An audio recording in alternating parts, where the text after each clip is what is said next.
Хэрхэн болон татамаарай нааг заяа гэдэг Microsoft-ийн ажилтан. Өнөөдөр та бүхэндээ хэрхэн Microsoft Loop ашиглах талаар демо хүрэхэд бэлэн болсон байна. 2021 оны 11 сарын 2-нд танилцуулга нь явагдсан энэхүү бодгон хангасан шинэхэн софтверыг та бүхэнд хүргэж байгаадаа тэлийн баяртай байна. Энэхүү софтверын давуу тал нь гэх юм бол өмнө та бүхэн Word, Excel, PowerPoint-ээр тусна баг хамтаалтайгаа засвар хийж нэмэлт мэдээллүүдийг оруулж чаддаг байсан бол Microsoft 365 лицензээ эрэхтэй бүхэл аппликейшнууд дээр энэ хөлөг маань collaboration хийх боломжтой гэдэг та бүхэндээ хэлмээр байна. Ганцхан энэ зүйл маань хамтарч ажиллаад зогсохгүйгээр өөр үйлдэлүүдийг хийж болохыг өнөө демогоос авах үзээрэй. Үүнтэй холбоотой асуулт байвал заяа найдан дээр text ads social platform та бүхний үнэлэлтэй байх бөгөөд манай Эхлээс үеийн subscribe-аар энэхүү бичлэгийг хэрэгцээтэй хүмүүст нь хараагаа дараагаарай. Ингээд л хамтаа дэмрэг орцгоё.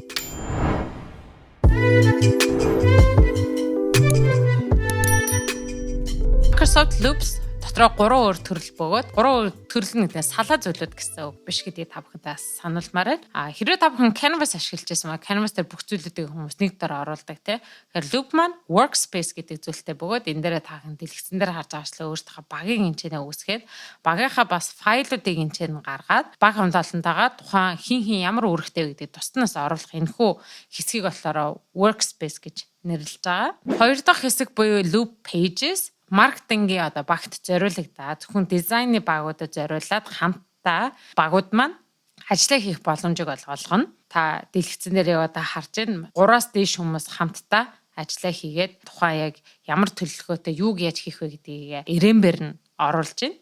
3 дахь том хэсэг буюу components. Энэ дээр шинжлэхтэн орж ирэх 2 төрлийн зүйл байгаа. Нэг маань болохоор voting буюу та бүхэн санал бодлого энэ дээр хуваалцаад багийн хүмүүс маань за энэ зүйл дээр би бол санал нэгж байна эсвэл би ийм зүйлийг хиймээр байна гэдэг дээрээ сонголтыг бол хийх боломжийг бол олгоно. Хэрвээ та бүхэн дэлгэцэн дээр харах юм бол Status Track дээр хэрхэн яаж хүмүүс ажиллаж болохыг та бүхэн энэ хүү богинохон бичлэг дээр бол харах боломжтой байгаа. Зөвхөн харууллаа зогсохгүйгээр та бүхэн хэрхэн яаж демогоор ашиглаж болтыг та бүхэндээ харуулъя. Teams дээр хийж болтыг та бүхэндээ харуулъя. Эхлээд та бүхэн өөрсдийнхөө group chat руугаа орох хэрэгцээтэй. Энийхээ дараад нь loop гэдэг энэхүү icon дээр та бүхэн дарна. Энэ дээр дарангууд 6 сонголт та бүхэнд гарч ирнэ.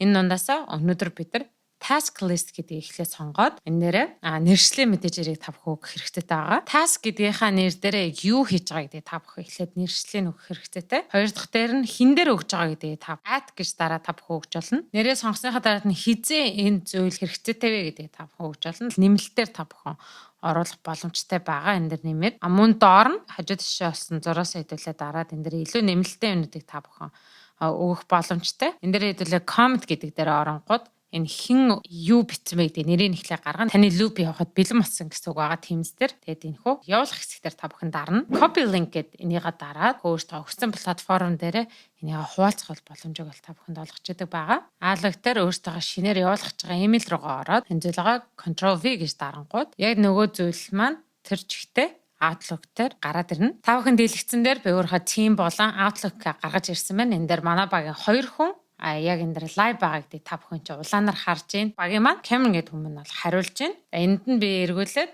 хариу өгөх боломжтой. Хариулаад нөгөө хүн маань яг зэрэг хариулж хаад Outlook дээр ч гэсэн энэ зүйлийг өгч байгаа гэдгийг та бүхэн харж байна. Дараагийн хэсэгтээ багийнхаа үнээсээ би ямар нэг файл байвал хуваалцаач гэдэг дээр хүн маань яг файл хуваалцаад тэр маань гарч иж байгаа гэдэг чинь мөн хинбэ гэдгийг та бүхэн энэ дээр нэрийг харах боломжтой. За энэ зүйлээ бүр портфолио том хэлбэрээр нь та бүхэн харахыг хүсвэл энэхүү дээдлийн цэнхэр төвчүүлсэн линк дээр та бүхэн дарна. За энэхүү портфолио хэсэг маань ямар учиртай вэ гэхлээр энэ байгаа бүх мэдээллүүд маань таны OneDrive дээр хадгалагдана гэсэн үг. Хэдүүлээ дээдлийн нэршил дээрээ доошоо дарангууд хин эхлээд хаанаас эхлүүлсэн гэдгийг та бүхэн дээр харах боломжтой. Version history гэж дарах юм бол хизээ яаж эхэлсэн, хин хамгийн сүүлд ямар зүйл хийсэн гэдгийг та бүхэн дээр харах боломжтой байгаа. Эдгээр бүх зүйлүүдээ мөн адилхан өөр платформ дээр та бүхэн хуваалцах гэсэн юм уу share гэдэг дээр та бүхэн дарна. Энэ дээр хэрэг өгсөн бол нөгөөнийхөө имэйлийг оруулж олно. Дээдлийн хэсэг яг Microsoft 365-тай адилхан ямар хүмүүс дээр яаж оруулах вэ?